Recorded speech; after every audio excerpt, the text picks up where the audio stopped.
예, 오늘은 사무엘하 12장 13절 18절이고요. 하나님께서 다윗이 아이 우리야 다윗이 아이는 왜 죽였나?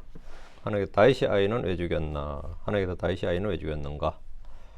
간혹하는 질문이죠. 죄는 다윗이 지었는데 죽이기는 다윗이 아이를 죽였으니까 할 수 있는 질문인데 다윗의 회개와 하나님의 징계에 관한 것입니다. 자, 한번 말씀을 보시죠. 12장 18절 말씀. 사무엘하 12장 18절. 또 일곱째 날에 이 일이 일어났으니 곧 그 아이가 죽었더라. 다윗의 신하들이 아이가 죽은 것을 왕에게 고하기를 두려워하니 이는 그들이 이르기를 보라. 아이가 아직 살아있을 때 우리가 왕에게 말하여도 왕이 우리의 음성에 귀를 기울이지 아니하였거늘 만일 우리가 왕에게 아이가 죽은 것을 고하면 왕이 얼마나 스스로 괴로워하리요. 했습니다. 기도합니다. 위대하고 거룩한 주 하나님 감사합니다. 하나님께서 은혜 주셔서 이 시간 주의 말씀이 정말 복되게 은혜롭게 또 영감 있고 권능 있게 성도들이 잘 전달되게 해주시기를 간구합니다. 듣는 모든 혼들이 또 말씀을 통해서 은혜를 받게 하시고 경고를 받게 하시고 또 이 말씀을 통해서 배움을 얻게 해주시옵소서. 저희가 언제나 하나님의 말씀을 통해서 새롭게 되게 해주시고 또 새 힘을 얻게 해주시고 또 마음에 또 영에 신선한 기름 부음이 차고 넘치게 해주시기를 간구합니다. 전능하신 주 하나님께서 도와주시옵소서. 이전에 기록된 것들이 우리의 배움을 위한 것이고 또 훈계와 경고와 본보기를 주어진 것이라고 말씀하셨는데 저희가 말씀을 헛되이 받지 않게 하시고 아버지는 듣는 말씀들을 마음에 잘 간직하도록 은혜 베풀어 주십시오. 아버지는 전한전한 듣는 자가 모두 주의 말씀 앞에서 겸손히 경청하고 또 아버지 하나님 말씀이 마음에 단단히 박힌 목과 같이 그렇게 참 밀착되게 해주실 간구합니다. 사랑 아버지 도와주십시오. 감사드립니다. 주의 성기도합니다. 아멘. 예. 오늘 공부할 말씀은 다윗의 회개와 하나님의 징계에 관한 것으로 하나님께서 다윗의 아이는 왜 죽이셨는가? 다윗의 아이는 왜 죽였는가입니다. 하나님은 예언자 나단을 다윗에게 보내셔서 그가 은밀히 행한 죄와 불법을 책망하셨습니다. 그리고 그가 행한 일에 대해서 판결하셨습니다. 다윗의 죄와 불법에 대한 주의 판결은 첫째가 칼이 다윗의 집에서 떠나지 않는다. 칼이 다윗의 집에서 떠나지 않는다. 둘째, 주께서 다윗의 집에 다윗을 대적하는 재앙을 일으키신다. 셋째, 다윗의 아내들을 그의 이웃에게 줄 것이다. 이 세 가지였습니다. 근데 이 세 가지에서 오늘 한 가지가 더해지는 겁니다. 징계가 한 가지가 더해지는데 다윗에게 태어난 아이가 반드시 죽을 것이다. 이겁니다. 율법은 그를 반드시 사형에 처하도록 규정하며도 다윗은 사형이 아니라 주의 재앙으로 심판을 받았습니다. 온 땅의 심판자이신 주께서는 마땅히 의로운 심판을 하셔야 됩니다. 의로운 심판을 하셔야 됩니다. 사람들은 때로 주께 불평할 때 하나님이 불공평하다, unfair하다, 하나님께서 불공평하다, 하나님 살아계시면 이러실 수가 있는가, 뭐 신이 존재한다면 이럴 수가 있는가, 이런 건 불신자들도 자주 하는 불평입니다. 세상이 왜 이 모양이 꼬라지냐, 세상이 나는 또 왜 이러는가, 그러면서 신을 원망하고 불평할 때가 많이 있습니다. 믿지도 않는 신을 불평하는 사람도 있고 믿으면서 신을 불평하는 사람도 있는데 사람들이 가장 흔히 하는 불평이 뭐냐면 어떻게 공정하지가 않다, 공평하지가 않다, 악인이 더 악한 자들이 더 잘 사는 것 같다, 의로운 자가 나는 별로 죄를 안 지었는 것 같은데 왜 괴로움과 고통이 많다, 뭐 이런 이유가 가장 흔한 불평이게 되겠습니다. 신이 있다면 세상이 어떻게 이럴 수가 있는가? 신이 이 세상을 망친 게 아니고요. 하나님께서 이 세상을 망친 게 아니고 세상을 망친 것은 사람들입니다. 내 인생을 망친 것도 하나님 나를 망친 게 아니고 내가 나를 망치는 겁니다. 사람이 내가 아니면 나는 안 망쳤다 치면 다른 사람이 나를 망친 거죠. 그러니까 이 사람과 사람의 관계, 사람들이 서로가 서로를 이제 찍고 죽이고 빻고 부수고 이렇게 사람이 사람을 괴롭히는 거죠. 가장 힘들게 하는 게 신이 아니라 사람이죠. 예. 유다와 예루살렘 역시 성전이 불타고 주의 거룩한 도시가 불타고 주의 백성들이 사륙되고 멀리 바벨론으로 포로로 잡혀갈 때 그들은 주께 불평했습니다. 에스겔 18장 25절에 보면 그들은 주의 길이 공평하지 아니하다, 주의 길이 공평하지 아니하다 이렇게 말합니다. 에스겔 18장 29절에는 이스라엘의 집이 말하기를 주의 길이 공평하지 아니하다 합니다. 그들의 불평에 주님은 오 이스라엘의 집아 이제 들으라, 내 길이 공평하지 아니하냐, 너희 길들이 불공평하지 아니하냐 했습니다. 에스겔 18장 29절 오 이스라엘의 집아 내 길들이 공평하지 아니하냐, 너희 길들이 불공평하지 아니하냐 했습니다. 공평하지 않는 것은 사람들이지 하나님이 아니란 겁니다. 하나님 의로우신 심판자십니다. 에스겔 33장 17절 그럼에도 내 백성의 자손들이 말한도다, 주의 길이 공평하지 아니하다. 그러나 그들로 말하건대 그들의 길이 공평하지 아니하니라. 주의 길은 의의 길입니다. 구원의 길입니다. 화평의 길입니다. 생명의 길입니다. 이 길은 하늘로 가는 길이고 십자가의 길입니다. 주 예수님이 바로 그 길이십니다. 에스겔 33장 20절 그럼에도 너희는 말하느니라 주의 길이 공평하지 아니하다. 오 너희 이스라엘 집아 내가 너희 각 사람을 그의 길들에 따라 심판하리라. 사람의 길대로 옳게 보여도 그 끝은 사망의 길입니다. 죄의 길이요 멸망의 길입니다. 사람의 길은 육신의 정욕을 따라 걷는 빛이 없는 어둠의 길이요 그 길이 넓고 찾는 이가 많아도 결국은 모두 멸망으로 가는 지옥의 길입니다. 신약에서 주를 따르는 사람의 본으로 사도 바울이 있다면 구약 성경에서 구약 성도들이 따라야 할 본, 주를 따르는 본으로 제시된 인물은 단연 다윗입니다. 그래서 성경은 다윗의 길이란 말이 나옵니다. 다윗의 길. 그 다윗의 후대들은 다윗을 따르라 이거. 다윗이 주를 따랐던 것처럼 그렇게 다윗을 따르라. 그래서 다윗의 길이란 말이 나옵니다. 유다 왕들과 통치자들 그리고 유다의 백성들은 다윗의 길을 따라 걸으면 그들이 주의 복을 받고 칭찬을 듣습니다. 다윗의 길을 제시한 그 다윗이 죄와 불법을 행했고 그에 따라 예언자 나단을 통해서 하나님의 판결을 받았습니다. 하나님의 심판은 그의 당대 왕으로 있는 동안 지속적으로 집행되었습니다. 그는 돌로 칠하는 율법에 따라 사형을 당하지 않았지만 그에 못지않는 징계와 심판이 그와 그의 집에 임했습니다. 자, 본문을 보겠습니다. 13절 그리고 다윗이 나단에게 말하였더라. 내가 주를 대적하여 죄를 지었노라. 이에 나단이 다윗에게 말하였더라. 주께서도 당신의 죄를 치우셨으니 당신이 죽지 아니하리이다. 주께서도 당신의 죄를 치우셨으니 이게 뭐냐? 불법이 가려워지고 죄가 사면되는 거죠. 주의 긍휼이 심판을 이긴 겁니다. 나단의 입을 통해 자신의 죄와 불법을 낱낱이 들었고 주의 판결을 받은 다윗은 즉시 그 자리에서 즉시 말했습니다. 내가 주를 대적하여 죄를 지었나이다. 이게 죄의 시인과 고백입니다. 다윗이 지은 죄는 주의 명령을 멸시하고 주를 업신여긴 겁니다. 다윗이 지은 죄는 뭐 살인도 있고 간음도 있고 뭐 살인 교사도 있고 여러 가지가 있겠지만 다윗이 지은 죄의 핵심은 뭐냐? 주의 명령을 멸시한 것, 주를 업신여긴 거예요. 그래서 일단 내가 주를 대적하여 죄를 지었노라. 내가 주를 대적하여 죄를 지었노라. 이것은 주께서 친히 판결에서 밝힌 것입니다. 다윗이 행한 간음과 살인과 그에 따른 여러 죄와 불법의 행위들은 열매고 결과고 행위로 드러나는 현상입니다. 본질은 뭐냐? 그 본질은 뭐냐? 그의 마음속에 주의 두려움이 없었던 겁니다. 주를 업신여긴 겁니다. 그래서 다윗은 나단에게 내가 주를 대적하여 죄를 지었노라 이러면서 자기 죄를 시인하고 인정했습니다. 회개의 시작은 죄를 인정하고 시인하고 고백하는 겁니다. 다윗은 오랫동안 감춰왔던 죄를 곧바로 시인했습니다. 다윗은 그동안 자기 죄와 불법으로 인해 혼의 고통, 양심의 고통을 받았음을 이렇게 말했습니다. 시편 32편 3절 내가 잠잠할 때 종일토록 신음하였으므로 내 뼈가 쉬하였나이다. 또 말하기를 시편 32편 4절에 내 진액이 여름 가뭄으로 변하였나이다. 셀라. 그러니까 이 다윗은 영과 혼과 몸의 온 고통을 다 받았어요. 죄로 인해서. 죄를 숨기긴 했지만 그 양심의 가책과 고통이라는 것이 마음이 편해야 편한 거지 몸이 편하다고 다가 아니거든요. 다윗은 전쟁터에도 가지 않고 몸은 편했는지 몰라도 이 마음이 지금 사실 이때 종일토록 신음하였으므로 내 뼈가 샤였다. 온몸이 뼈가 쑤실 만큼 혼의 고통을 받았다 이 말이에요.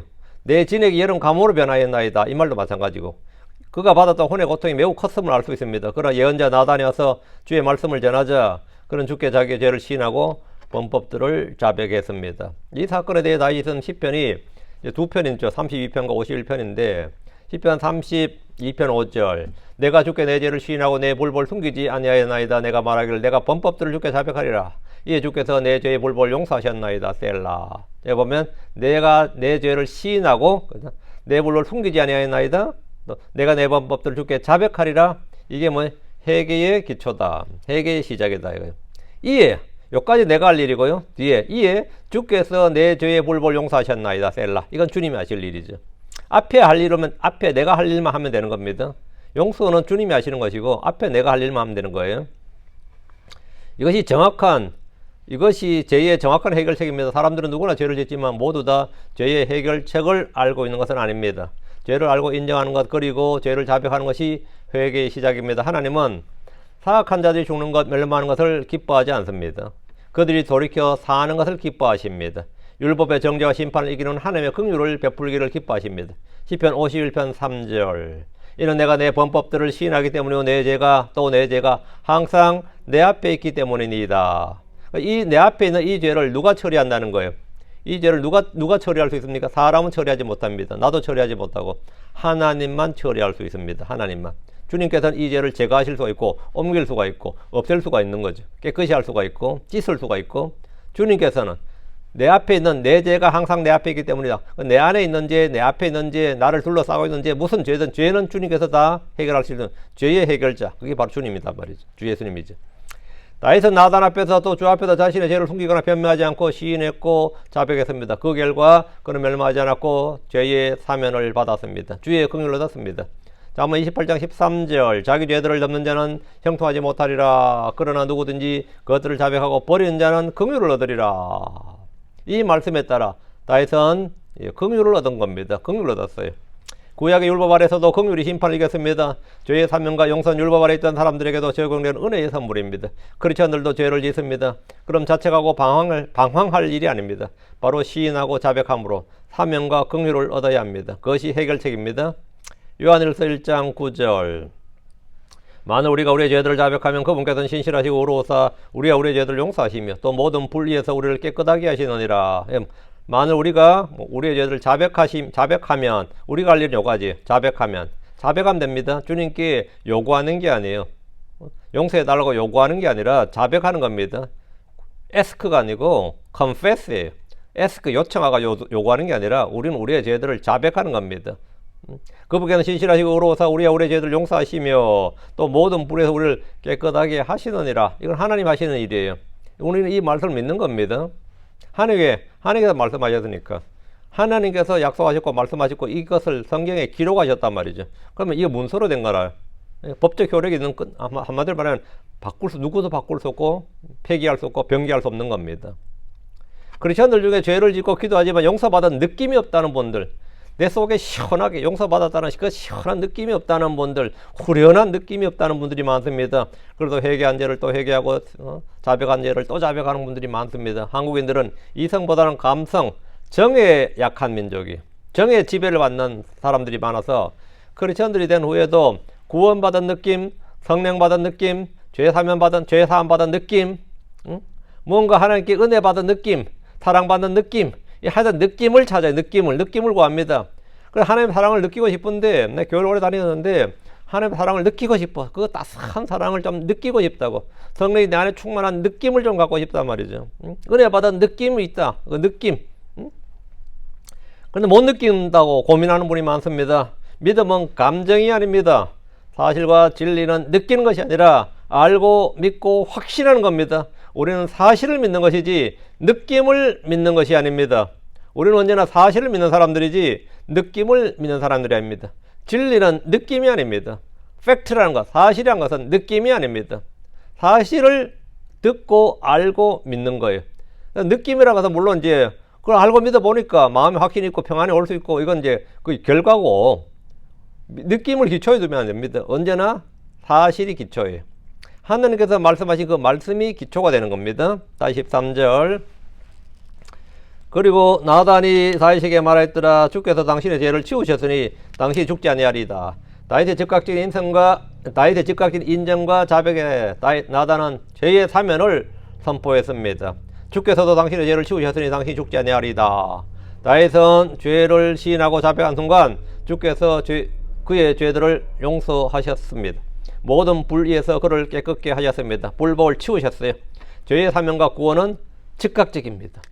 누구든지 주의 이름을 부르는 자는 구원을 받고 자기 죄를 시인한 자는 사면을 받고 주의 긍휼을 얻습니다. 주님께서 두고 보자, 한번 생각해 보자, 때가 되면 할게, 기다리라, 인내해라, 오래 참아라, 이게 아니에요. 죄의 사면, 구원은 언제나 즉각적이다. 예. 주께서도 당신의 죄를 치우셨으니, 이것은 구약 속의 신약입니다. 다윗은 예외적인 은혜와 긍휼을 받았습니다. 이것은 주 예수 그리스도를 믿는 신약 성도들에게 베풀어 주시는 긍휼과 은혜의 예표입니다. 주께 나온 죄인들, 주의 이름을 부르는 모든 죄인들은 그 자리에서 죄들의 용서를 받고 구원의 치유를 받았습니다. 십자가의 한 강도는 죽기 전에 십자가에서 주의 이름을 불렀고 그 순간 구원받았습니다. 구원은 점진적이지 않고 즉각적이고 단번에 주어지는 것입니다. 그렇게 한 번에 어떻게 구원받습니까? 가끔 이런 분 있죠. 목사님 간증 들어보니까 교회가 처음 가느라 그냥 단번에 구원받았던, 저 단번에 구원받았습니다. 즉각적으로 구원받았어요. 주 예수를 내가 마음에 받아들일, 내가 믿겠다고 결심한 그 순간 구원이 맺습니다. 너무나 즉각적이었어요. 성경은 다 즉각적입니다. 구원이 지체된 일은 없습니다. 구약에서 신약의 구원을 보여주는 두 사람의 예가 있는데 아브라함과 다윗입니다. 아브라함은 어떤 행위가 없이 믿음으로 옳게 되었습니다. 다윗은 율법에 따라 반드시 사형에 처해야 되는 죄를 지었지만 어떤 희생물을 드림없이 단지 죄의 자백과 회개만으로 죄의 사면과 확실한 긍휼을 얻었습니다. 이것은 오늘날 신약의 크리스천들이 확립된 오직 믿음, 오직 은혜로 구원이란 기초가 됩니다. 다윗이 죄를 시인하고 회개했기에 주께서도 뜻을 돌이키셨습니다. 죄인이 죄로부터 회개하면 하나님은 그에게 내리려는 심판으로부터 돌이키십니다. 죄인이 회개하면 하나님도 회개하신다, 이 말이 있는데 이건 제가 설교에서 자주 쓰는 말입니다. 이게 뭔 말이냐? 어떻게 하나님 회개하느냐? 이 말이 안 되죠. 죄인이 회개하면, 죄인이 회개한다는 것은 죄로부터 돌이키는 것 말합니다. 악을 버리고 불법을 버리고 죄로부터 하나님께로 돌이키는 게 회개, 그게 죄인이 하는 회개고, 하나님이 회개한다, 하나님이 돌이킨다, 뜻을 돌이키는 것은 죄인에게 내리려던 재앙과 심판으로부터 뜻을 돌이켜서 긍휼과 은혜를 베푸신다. 그래서 죄인이 회개하면 하나님이 회개하신다. 같은 회개라도 돌이키는 이제 방향, 돌이키는 게 무엇에서부터 돌이키느냐가 이제 차이가 있는 거죠. 그러니까 죄인이 회개하면, 죄인이 죄로부터 회개하면 하나님은 그에게 내리려던 심판으로부터, 재앙으로부터, 저주, 정죄로부터 돌이키신다. 그래서 긍휼과 은혜를 베푸신다 이거죠. 그래서 외워놓으세요. 죄인이 회개하면 하나님도 회개하신다. 그러다 다윗은 반드시 죽어야 하는 죄인이었지만 죽지 않았습니다. 당신이 죽지 아니하리이다. 나단을 통해서 선포된 주의 말씀입니다. 당신이 죽지 아니하리이다. 다윗에게 베푼 하나님의 확실한 긍휼, 크신 긍휼, 풍성한 긍휼입니다. 하나님이 다윗에게 주신 특별대우, 차별대우, 예외적인 특혜는 오늘날 그리스도를 믿는 모든 사람들에게 값없이 주어지는 겁니다. 주께서 다윗에게 확실한 자비를 우리에게 베풀겠다고 하셨습니다. 사도행전 13장 34절에 또 그분께서 그분을 죽은 자들로부터 살리시고 이제 다시 썩음으로 되돌아가지 아니하게 하실 것에 관하여는 그분께서 이같이 말씀하셨느니라. 내가 다윗의 확실한 자비들을 너희에게 베풀리라. 내가 다윗의 확실한 자비들을 너희에게 베풀리라. 여러분과 저는 예수를 통해 다윗의 확실한 자비들, 즉 하나님의 이 자비를 받았습니다. 누구든지 주 예수님을 믿으면 극형의 체질 사형수들이라도, 극형의 체질 사형수, 바로 지옥불로 내려가도 할 말 없는, 아무 이상 없는 그런 사람들이라도 예외 없이 즉각적으로 모두 주 하나님의 자비와 확실한 긍휼을 얻을 수 있습니다. 하나님은 아무도 멸망하지 않고 모두가 회개에 이르기를 원하십니다. 하나님은 어떤 악인, 어떤 사악한 자도 그 죄 가운데 멸망한 걸 기뻐하지 않으시고 돌이켜 사는 것을 기뻐하십니다. 하나님의 뜻은 모든 사람이 구원을 받는 것, 모든 사람이 회개하는 겁니다. 아무도 멸망하지 않고 모두 회개에 이르기를 원하십니다. 하나님 모든 사람이 구원을 받고 진리지식에 이르기를 원하십니다. 당신이 죽지 아니하리이다. 이것은 죽게 된 사람들, 사형수들에게 가장 복된 소식입니다. 죄의 삭은 사망입니다. 욕심이 잉태하여 죄를 낳고 죄가 완료된 즉 사망을 낳는다는 말씀대로 다윗은 사망에 이르는 죄를 지었습니다. 그러나 주 예수 그리스도의 피는 모든 죄로부터 우리를 깨끗하게 씻어줍니다. 14절. 그러나 당신의 이 행동으로 인하여 당신이 주의 원수들에게 신성모독의 큰 기회를 주었기 때문에 당신에게 태어난 그 아이는 또한 반드시 죽으리이다. 여러분, 그러나라 하오빗, 이 표현 있죠. 이거는 이제 그러하나. 이 말은 앞 문장과 연결해서 뭐라고 하지만은 당신이 죄를 치우긴 하나님께서 당신이 죽지 아니하리다 하셨고 당신이 죄를 치우긴 하셨지만은 이거죠. 그러나 당신의 이 행동으로 인하여, 그렇지만 그러하나 당신의 이 행동으로 인하여 당신이 주의 원수들에게 신성모독의 큰 기회를 주었기 때문에 당신에게 태어난 그 아이는 반드시 죽으리다. 주께서는 다윗이 죄를 치우셨고 그가 죽지 않을 것이지만 그에게 아무런 징계도 형벌도 없이 아무 일 없었다는 듯이 그냥 넘어가지 않으신다는 겁니다. 왜? 신성모독, 주의 원수들에게 신성모독의 큰 기회를 주었기 때문이라는 겁니다. 다윗이 한 일은 세상에 다 알려집니다. 제사장들에게도 알려지고 레위인들에게도 알려지고 또 왕국에도 알려지고 일반 백성들에게도 알려지고 특히 군인들에게도 알려집니다. 전쟁 때 군인들이 자기들 동료 장군 우리아가 자기들의 죽은 다윗의 그 음모로, 다윗의 불법으로, 다윗의 저걸로 죽었다 하면 이제 사기가 팍 떨어져요. 군기가 무너집니다. 세상에 어떻게 이런 수가 있느냐? 근데 죽긴 누가 죽은 거예요? 다윗이 죽은 게 아니라 우리 애가 죽었다고. 또 태어난 애가 죽고 이럴 때는 뭡니까? 전부 다 하나님 어쩌고 이렇게 하나님의 그 하나님, 그 주의 원수들이 신성모독에 큰 기회를 준다고. 하나님 어쩌고저쩌고 계속 하나님 이야기가 나오게 된단 말입니다. 그건 당연한 거죠. 다윗의 죄가 다윗만 욕먹는 게 아니라 다윗의 죄를 용서하면 용서한 하나님이 욕을 먹고 또 다윗의 죄를 용서하지 않으면 또 다윗 같은 그런 사람도 어쩌고저쩌고 어쨌든 이래나 저래나 하나님 욕을 먹어요. 당신의 주의 원수들에게 신성모독에 큰 기회를 줬다고. 그건 뭐 틀림없는 사실이죠. 예. 당신의 이 행동을 인하여 당신의 주의 원수들에게 신성모독에 큰 기회를 주었기 때문에 다윗의 범죄와 불법은 당시 그것을 들은 신하들이나 군인들에게 물론이고 백성들에게 충격 그 자체였을 겁니다. 야, 하나님 어떻게 하시려나? 하나님께서 어떻게 하려나? 이렇게. 오늘날처럼 언론이 있었다면 다윗은 정치적으로나 사회적으로 완전히 매장되고도 남았을 겁니다. 물론 다윗이 힘으로 언론을 통제할 수도 있었겠지만 그가 아니라 온 백성이 아는 사실로 그 영적 도덕적 권위를 완전히 무너뜨리기에 충분했습니다. 요즘 미국이나 유럽에는 뭐 거짓말이나 간음, 범법, 불법 등을 훈장처럼 생각하는 이들도 있습니다. 한국의 국회의원들 중에 전과자들이 수록합니다. 뭐 전과자가 지금 뭐 대통령이 되겠다 설치는 나라가 한국이에요. 그럼 판사들은 어떨 것 같습니까? 마찬가지입니다. 그런데 다윗은 가장 경건하고 의롭고 선한 왕으로 평판이 나 있었기에 그가 한 불법은 사람들로 하여금 신성모독에 큰 기회를 주는 일이었습니다. 이 시대는 목사들이 짓는 사기나 간음이나 살인 등의 죄는 일반인들과 달리 복음의 원수들에게 신성모독에 큰 기회를 줍니다. 크리스천들이 짓는 죄와 불법은 더 큰 비난을 받습니다. 성도들이 죄를 지으면 주의 이름이 모독을 받습니다. 주님은 바세바가 임신한 다윗의 아이는 태어나서 죽을 것이라고 하셨습니다. 이것은 하나님의 징계입니다. 하나님의 징계입니다. 당신에게 태어난 그 아이 또한 반드시 죽으리이다. 율법에 따르면 아버지의 죄 때문에 자식을 죽이지 말고 자식의 죄로 아버지를 죽이지 말라고 합니다. 연자제가 아니다는 겁니다. 성경은 연자제가 아니라는 거예요.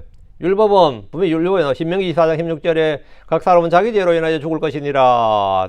자, 그럼 여기서 어떤 사람들이 이렇게 묻습니다. 죄는 다윗이 지었는데 또 바세바가 범했는데 왜 그들에게 태어난 아이가 죽느냐는 거예요. 왜 하나님은 그 아이를 죽이시냐고. 왜 부모의 잘못으로 아무것도 모르는 아이가 피해를 입느냐, 이런 질문입니다. 주께서는 왜 다윗의 아이가 반드시 죽을 것이라고 합니까? 이것은 다윗의 아들 시에 관한 문제이기 때문입니다. 하나님이 가장 민감하게 대응하시는 게 뭐냐면 주를 섬기는 규례에 관한 거예요. 그 뭐 성막이나 성소에서 불을 드리는 거, 향을 드리는 거, 뭐 거기다 뭐 제물을 드릴 때 이런 이 주를 섬기는 규례에 관해서 뭐가 좀 어긋나, 그러면 거의 죽습니다. 즉사라든지 뭐 이렇게. 그렇죠? 뭐 우리아가 언약궤를 만졌어, 죽었죠. 언약궤를 들여다보는 시민들은 그 몇만 명 죽었습니다. 이거 뭐 엄청나죠. 아론의 아들들은 이상한 불을 들였다가 그냥 그 즉사했어요. 둘이 그 즉사했죠. 이런 식으로 주를 섬기는 것에 관한 어떤 규례를 어지럽히는 것, 거길 더럽히거나 그걸 이제 무시할 때는 이제 하나님께서 굉장히 민감하게 반응하신다. 굉장히 민감하게. 다음에 또 한 가지는 뭐냐면, 그게 아니라 이제 씨를 혼잡하게 하는 거예요. 씨를 혼잡게 하는 것. 이 메시아 라인이 있는데 하나님께서 여자의 씨를 통해서 다음에 아브라함의 씨, 다음에 다윗의 씨, 이렇게 씨가 있는데 이 씨를 더럽히는 것은 뭐냐? 이거는 하나님께서 굉장히 민감하게 즉각적으로 반응하신단 말이죠. 주님께서 다윗의 언약을 해서 다윗의 씨를 통해서 메시아가 나올 것이랬는데 지금 다윗의 씨에 뭐가 터진 문제가 터진 거예요. 이게 뭐냐면 이 다윗의 씨를 혼잡케 하는 것이었단 말이죠. 그 씨를 더럽히고 씨를 혼잡케 하는 것. 그 다른 뭐 어떤 문제였으면 괜찮은데 이 다윗의 아들, 여기에 지금 일이 있었던 거죠. 그 죄는 다윗이 지었고 바세바가 범했다 하더라도 그 부모의 잘못으로 아무도 모르는 아이가 피해를 입느냐, 이런 질문은 이제 우리가 흔히 할 수 있는 것인데 이것은 다윗의 아들 다윗의 씨에 관한 문제고 하나님이 가장 민감하게 대응하시는 것입니다. 그래서 아브라함의 씨, 다윗의 씨를 혼잡케 하는 일이나 해야 하는 일은 주님이 즉각 반응하시고 심판하십니다. 다윗과 바세바 사이에서 난 아이는 불법으로 수태된 사생아였습니다. 사생아였어요. 다윗의 집에 사생아는 얘 하나밖에 없는 거죠. 얘가 태어나서 살면 사생아로 취급받는 것이고 불법의 아이로 낙인이 찍히는 겁니다. 뭐 살아도 사는 게 아니죠. 주님께서 이제 먼저 데려가시는 게 이 아이에게 사실은 좋은 겁니다. 이 아이에게도. 15절입니다.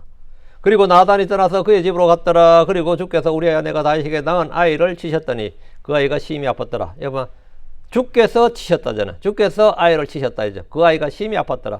나다는 주의 말씀을 다윗에게 전해준 뒤 떠나서 그의 집으로 갔습니다. 연자가 할 일은 주의 말씀을 선포하는 것이 전부입니다. 주의 말씀을 듣고 받을 것인지 말 것인지는 전적으로 다윗에게 달려 있습니다. 믿고 순종한 자는 복을 받습니다. 듣기를 거부하고 불순종하면 그는 저주를 받습니다. 다윗은 나단이 선포하는 주의 말씀을 듣고 죄를 자백하고 회개했습니다. 주의 판결을 수용했습니다. 주께서 말씀하신 대로 다윗에게 징계를 내리셨는데 우리아의 아내가 다윗에게 낳은 아이를 치셨습니다. 여기서 재미있는 표현은 바세바가 지금 다윗의 아내였음에도 불구하고 성경이 뭐래요? 우리아의 아내 이렇게 기록하고 있습니다. 우리아의 아내 이렇게. 우리아의 아내가 다윗에게 낳은 아이 이랬죠. 주께서 다윗의 아내가 다윗에게 낳은 아이가 아니고 우리아의 아내가 다윗에게 낳았다고요. 우리아의 아내가 다윗에게 낳은 아이니까 이 아이는 뭡니까? 사생아였다고요. 우리아의 아내가 낳은 거 맞아요. 다윗의 아내가 낳은 거 아닙니다. 마태복음 1장 6절에 보면 솔로몬이 낳은 거죠. 마태복음 1장 6절에 그리고 이새는 다윗 왕을 낳았더라. 그리고 다윗 왕은 우리아의 아내였던 여자에게서 솔로몬을 낳았더라 했어요. 얘는 우리아의 아내였던 여자라고 나오죠. 여기서는 우리의 아내에게서라고 나오고 우리의 아내가 다윗에게 낳았다 이러고. 성경이 굉장히 기록이 정확합니다. 성경 기록이 얼마나 정확한지 잘 보여주는 구절입니다. 하나님 치신 아이는 우리아의 아내였을 때 임신했어요. 우리의 아내가 낳은 거고, 그래서 우리아의 아내에서 낳은 아이고, 솔로몬은 우리아가 죽은 후에 임신해서 태어났기 때문에 우리아의 아내였던 여자에게서 태어났습니다. 주께서 우리아의 아내가 다윗에게 낳은 아이를 치심으로 그 아이가 심히 아팠습니다. 큰 병, 심한 병, 이제 죽을 병이 걸렸다 이 말이죠. 다윗은 이미 그 아이가 죽었다는 사실을, 죽는다는 사실을 알았고 이미 듣고 알았습니다. 그래도 그 아이가 아픈 것은 자신이 아픈 것만큼이나 큰 슬픔이었고 혼의 고통이었을 겁니다. 특히 그 아이가 아픈 것이 자신이 지은 죄, 불법 때문임을 잘 알기 때문에 이것은 의사도 약사도 필요 없습니다. 16절입니다. 그러므로 다윗이 그 아이를 위하여 하나님께 간청하였더라도 다윗이 금식하였고 안에 들어가서 밤새도록 땅에 엎드렸더라. 아이가 심히 아프게 되자 다윗은 주의 징계의 심판임을 알았지만 그 아이를 위하여 하나님께 간청했습니다. 다윗이 중보기도입니다. 우린 다른 사람을 위해 기도할 수 있는 영적 제사장들입니다. 우리는 서로를 위해 기도할 수 있고 병든 자를 위해 기도할 수 있습니다. 바울의 동료였던 에바브로디도는 병이 들었습니다.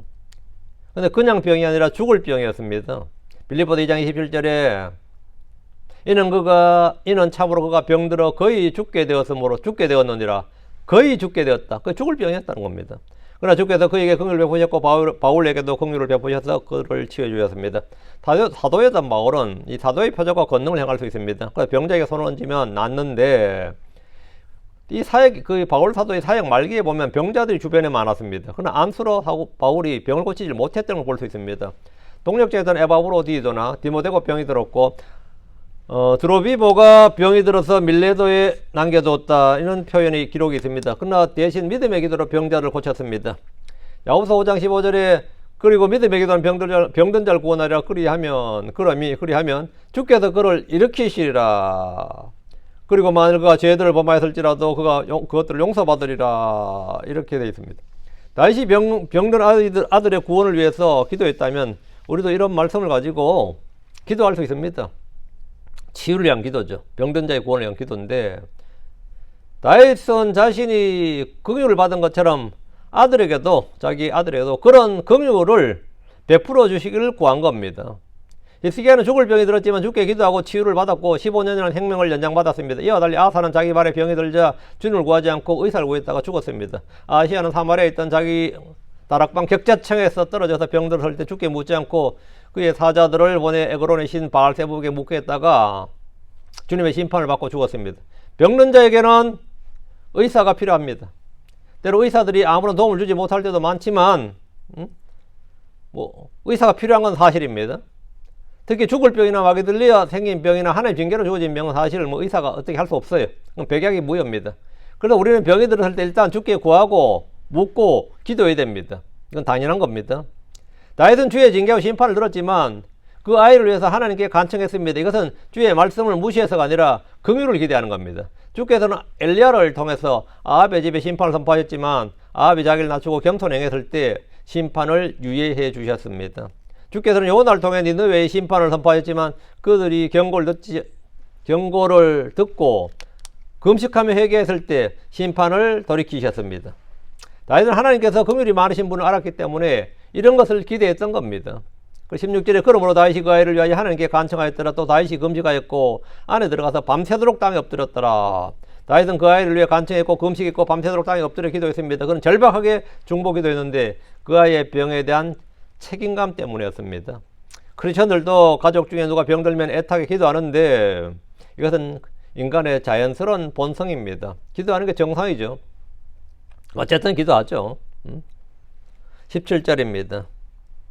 예, 그의 집 장로들이 일어나 그에게 가서 땅에서 그를 일으켜 하였더라. 그러나 그가 원치 아니하였고 그들과 함께 빵도 먹지 아니하였더라. 그의 집 장로들은 다윗이 속한 집이 유다지파의 장로, 유다지파의 집이 이제 다윗이 속한 집이 유다지파니까 다윗이 속한 집에 유다지파의 장로들이다 이 말입니다. 유다지파는 다윗을 왕으로 삼았고 12지파 중에 통치권을 가진 지파였습니다. 그들은 다윗의 죄와 불법으로 권력의 도덕성과 정통성 등의 치명타를 입었고 위기를 맞았다는 사실을 알았습니다. 그러나 그들은 다윗을 지지할 수밖에 없었습니다. 왕이 금식하며 밤새도록 땅에 엎드려 기도한다는 것은 충분히 이해가 되지만 장로들의 입장에서 매우 심각한 일입니다. 왕의 몸이 상하거나 왕의 몸이 뭐 건강을 해치는 거 그것도 문제고 왕이 그 정신적으로 충격을 받아서 문제가 생겨도 이거 뭐 더 큰 문제고 그 유다의 장로들은 거기 가서 땅에서 그를 일으키려 했습니다. 이러지 말라고. 병든 아이로 인해 왕이 쓰러지는 것을 원치 않았습니다. 특히 권력에 정점 있는 다윗에게 문제가 생기는 것이기 때문입니다. 그러나 다윗은 일어나려 하지 않았습니다. 그는 여전히 금식하였고 땅에 엎드렸습니다. 울면서 엎드렸어요. 그런데 이렇게 되면 이것은 다윗이 쓰러지면 유다지파의 위기고 이스라엘의 국가적 위기입니다. 그러나 다윗은 일어나지 않았다 이거예요. 어쨌든 지금 이스라엘은 암몬과 전쟁 중입니다. 지금 전시 상태예요. 다윗이 왕궁에서 이러고 있을 때 지금 군인들은 지금 암몬 땅에서 전쟁 중이라고. 그런데 왕궁에서 왕이 빵도 먹지 않고 잠도 자지 않고 엎드려 기도하고 있으니 외부에 뭐가 무서운 게 아니라 이 안에가 더 무서운 지금 더 큰 문제가 터진 거죠. 내부에서 왕이 지금 문제가 터졌단 말이죠. 국가 비상사태가 된 거죠. 유다의 장로들 입장에서 이건 완전 국가 비상사태가 발생한 겁니다.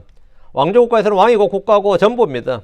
이전에 다윗은 자신의 정욕과 탐욕을 위해서 다른 사람, 우리아죠. 다른 사람의 생명을 죽였습니다. 남의 생명을 빼앗았어요. 자기를 위해서. 이것은 마귀의 일이고 마귀의 사역입니다. 지금 다윗은 다른 생명을 다른 사람의 생명을 살리기 위해서 자신의 생명을 내놓고 있습니다. 이것이 하나님의 일이고 그리스도의 마음입니다.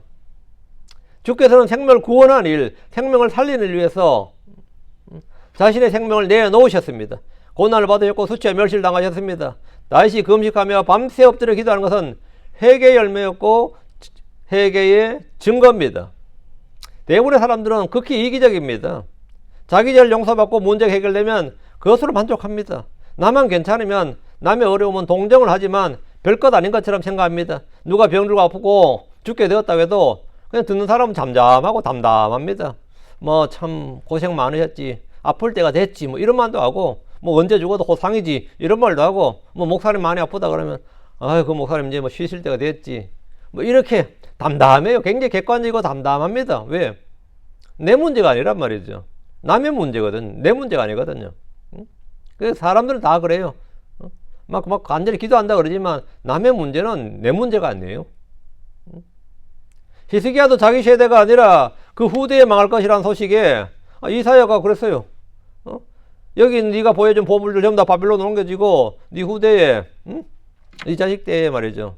다 포로로 잡혀간다고, 나라 망한다고. 그럼 뭐 금식하고 회개하고 막 울고불고 난리 쳐야 되는데 히스기야가 뭐랍니까?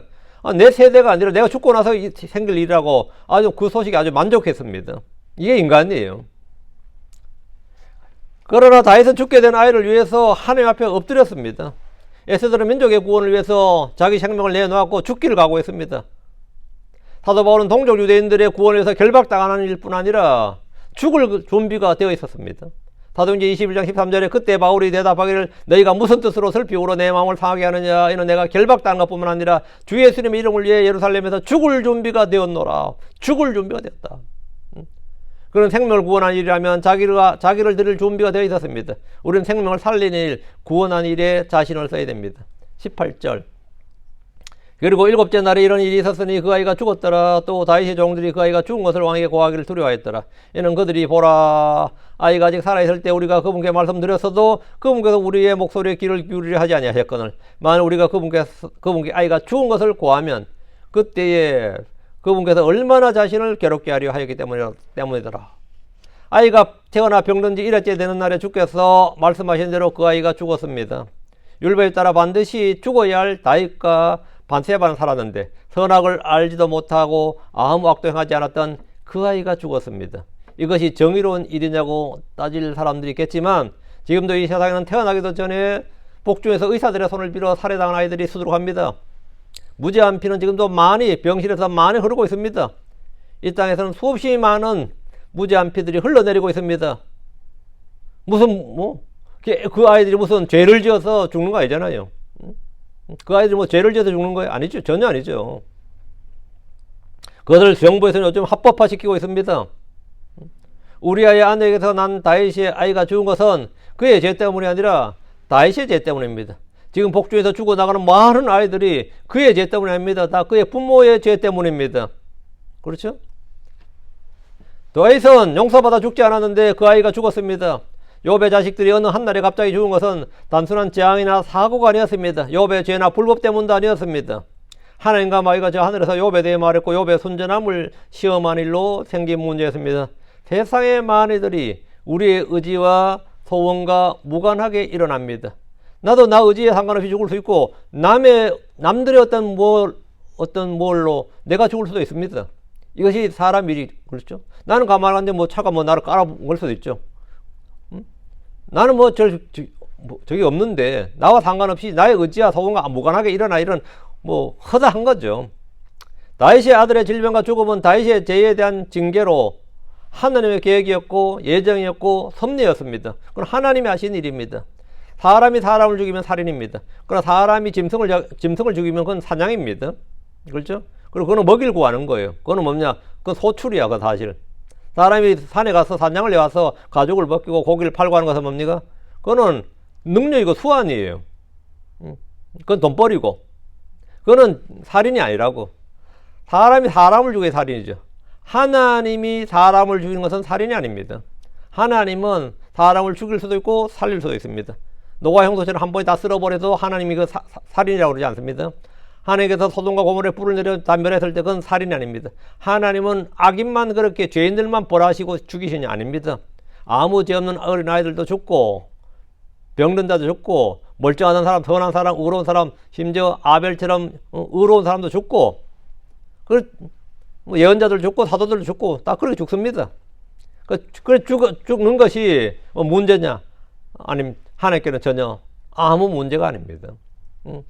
여러분이 가끔 사람의 기준으로 자꾸 하나님을 측량하거나 하나님을 판단하려고 해서는 안 됩니다. 그건 하나님이 하시는 일은 하나님께서 사람이 죽고 사는 것은 하나님이 하시는 일은 그거는 나를 오늘 죽인다 해도 그거는 하나님이 하셨으면 그거는 하나님이 하셨다면 그건 끝이지. 그거는 거기에 대한 논평할 생각할 것도 없는 겁니다. 다윗의 종들은 그 아이가 죽은 것을 왕에게 고하지 못했습니다. 왕이 1회째 금식하며 밤새 엎드려 기도하는데 아이가 죽었다는 말을 참 하지 못했던 겁니다.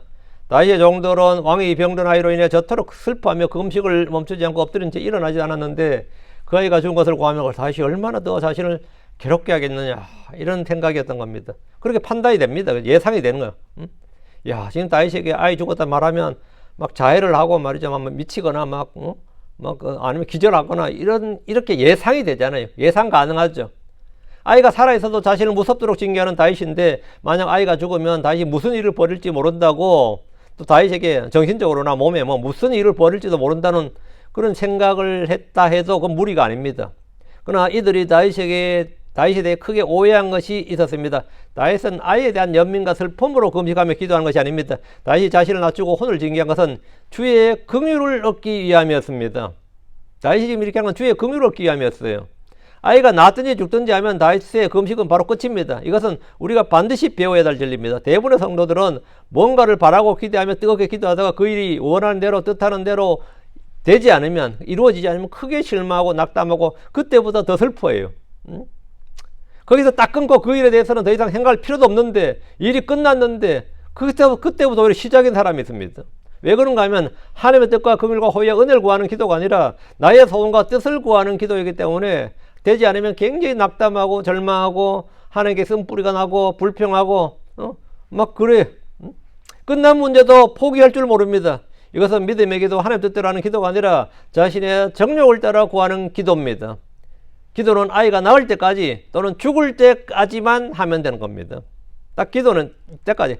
애가 나오면 나올 때까지 감사합니다고, 죽으면 죽을 때까지. 그것은 딱 끝이. 그거 딱 끝이라고. 금식도 여기서 끝이고 슬픔도 여기서 딱 끝이라고요.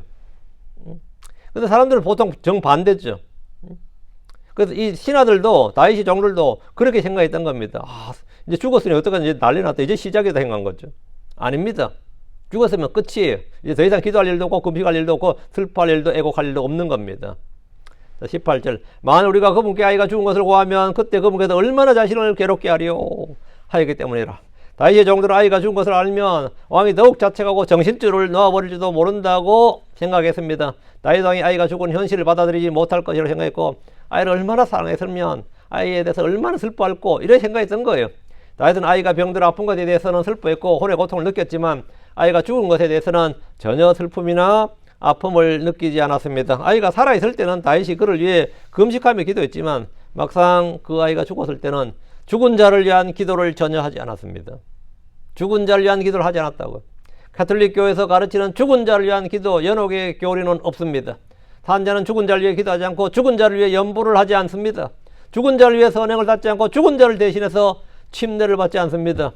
저도 이제 우리 성경 중에서 죽은 자를 대체한 침례 이런 교리를 가지는 그런 성경을 본 적이 있어요. 죽은 자를 대체한 침례 그런 말은 없어요. 그런 교리는 없습니다. 이건 명백히 이단 교리입니다. 우리는 죽은 자를 위해 애고할 수 있고 장사 지낼 수 있습니다. 그러나 죽은 자를 위한 기도나 죽은 자를 대체하는 침례, 죽은 자의 구원을 위한 연보는 없습니다. 다윗의 종들은 그 아이가 죽었다는 사실을 다윗이 알면 슬픔으로 기진할 줄로 생각했지만 이는 전적으로 오해입니다.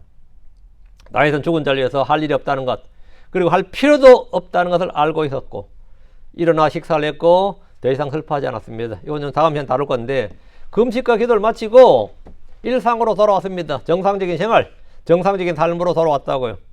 이 보통 사람 생활 때 깜짝 놀랄 일이죠. 이게 뭔 일이냐 이거죠. 더 슬퍼할 줄 알았는데 아니다 이거죠. 죽었으면 끝이에요. 이 부분은 다윗의 부활신앙, 내세신앙, 죽은 아이의 혼이 간 곳 등에 대해서 지식이 돋보이는 장면입니다. 다윗이 사람의 삶과 죽음에 대한 문제를 완전히 이해하고 있었다. 사람의 죽음이라는 게 뭔지를 다윗이 완전히 알고 있었어요. 아이가 죽은 것이 완전히 망하고 멸망한 게 아닙니다. 그건 현세신앙이에요.